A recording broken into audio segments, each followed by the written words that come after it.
సింహాలాంటి స్థైర్యంతో, మొక్కవోని ఆత్మవిశ్వాసంతో, ధైర్యంతో మీ బిడ్డ పాలన బాగుంది అనుకుంటేనే ఓటేయండి అని చెప్పగలిగే చేవ ఉన్న, సత్తా ఉన్న నాయకుడే మన Jagan.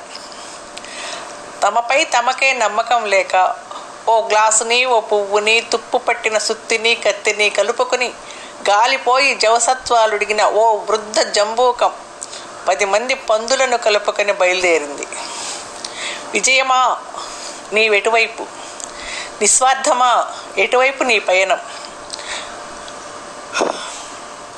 Please share, subscribe and like my channel. దయచేసి ఈ ఛానల్ని ఎంచుకొని ఇష్టపడుతూ 10 మందికి చెప్పండి.